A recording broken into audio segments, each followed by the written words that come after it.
Good morning, everyone. You are watching English by Chandan Yadav. It is my YouTube channel, and I am the owner of English by Chandan Yadav.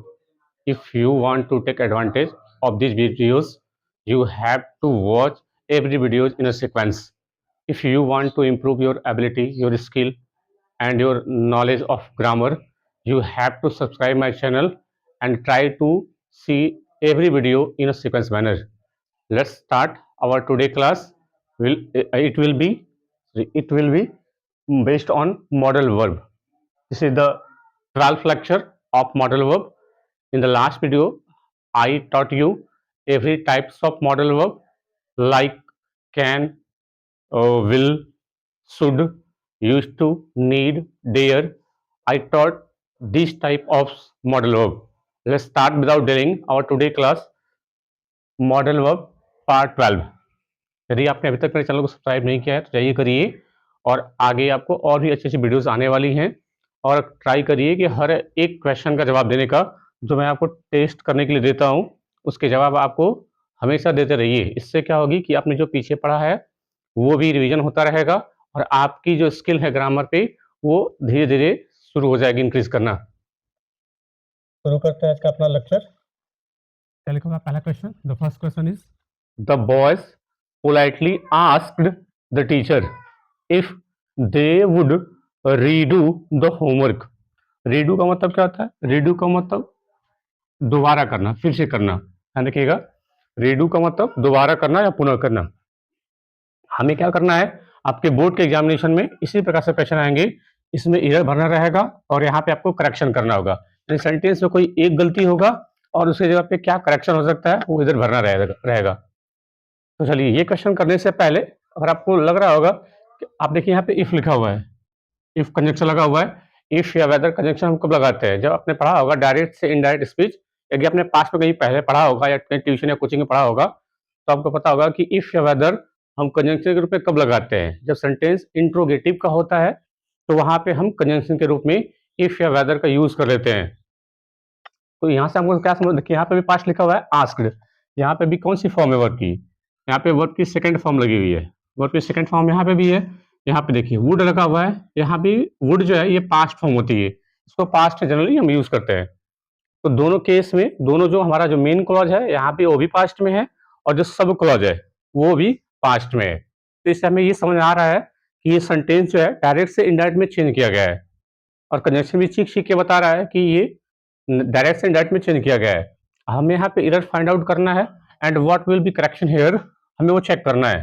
तो इसको करने से पहले एक बार मैंने board पे example लिखा हुआ है, आइए उसको देख लेते हैं। यहाँ से हमें काफी क्लैरिटी हो जाएगी कि यहाँ पे एरर क्या होगा और करेक्शन कैसे कर पाएंगे। The first sentence is he said to them shall I get some reward, question mark है। अब मैंने इसी को देखिए ये डायरेक्ट स्पीच में लिखा गया है, मैंने इसको इनडायरेक्ट में चेंज कर दिया है। बस हमें मैंने यहाँ पे खाली फिलअप करने के लिए मैंने एक वर्ड छोड़ा है कि यहाँ पे क्या भर सकते हैं।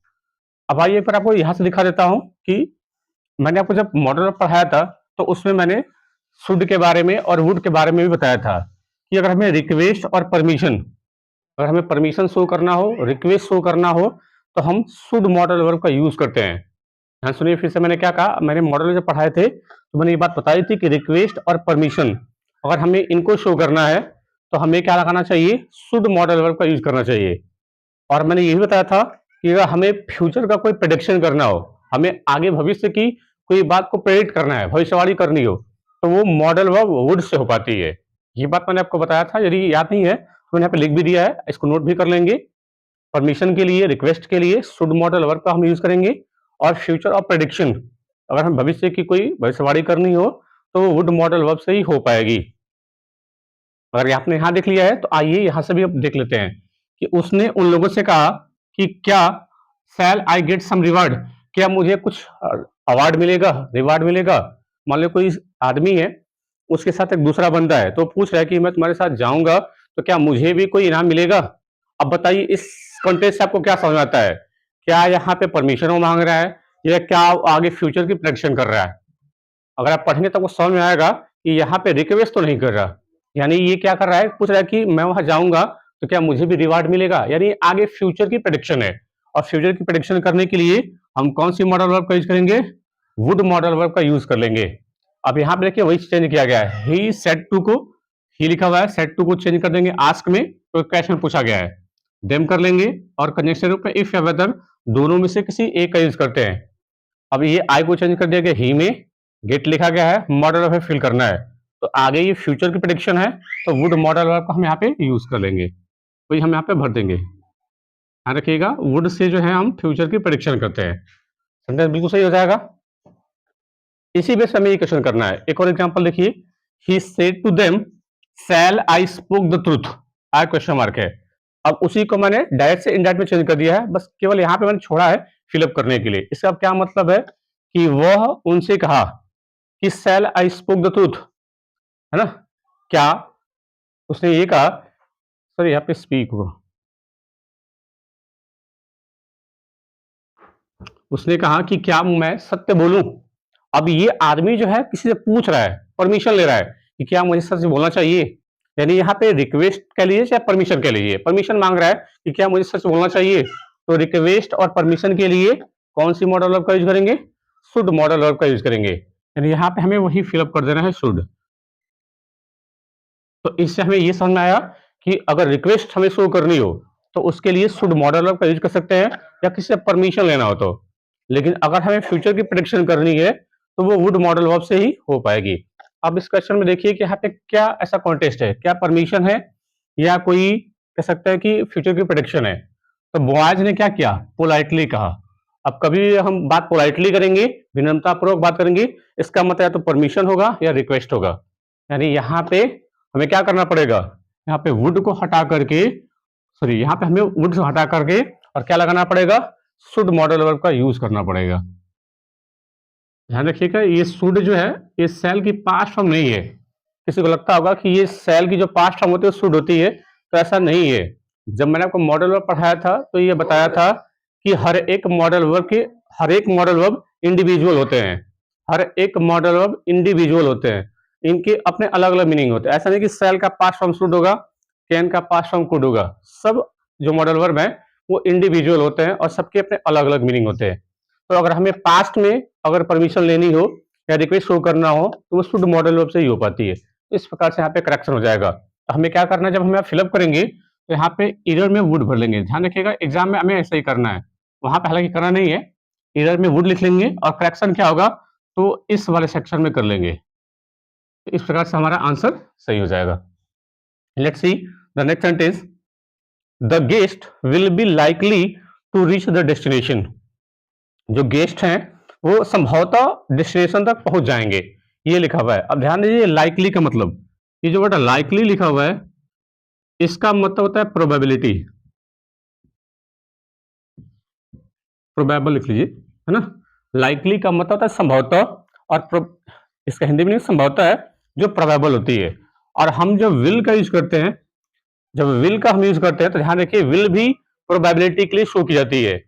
विल जो होती है, यहाँ पे हालांकि ये वुड लिखा हुआ है लेकिन जब मैंने आपको बताया था तो विल जो है प्रोबेबिलिटी शो के लिए की जाती है। यानी ये दोनों के दोनों वर्ड, लाइकली के लिए चाहे विल कह लीजिए, है ना, ये दोनों प्रोबेबिलिटी शो करने के आप लगा सकते हो। लेकिन अगर दोनों एक साथ दिख जाएं, दोनों अगर एक साथ दिख जाएं, फिर वहां पे आप चाहो तो विल का यूज करो चाहे तो लाइकली का, दोनों को एक साथ हम यूज नहीं कर सकते।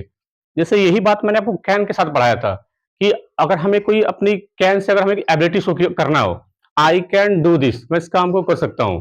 लेकिन आप चाहो तो जब कैन का यूज ना करना चाहो तो वहां पे बी एबल का यूज कर सकते हो। I am be able to do this work, I am to be I am to be able to this work, मैं इस काम को कर सकता हूं। तो उस प्रकार से जो टू बी एबल है, जो to be I am to be able to this work, मैं इस काम को कर सकता हूं। तो बी एबल यूज कर लीजिए चाहे कैन का यूज कर लीजिए।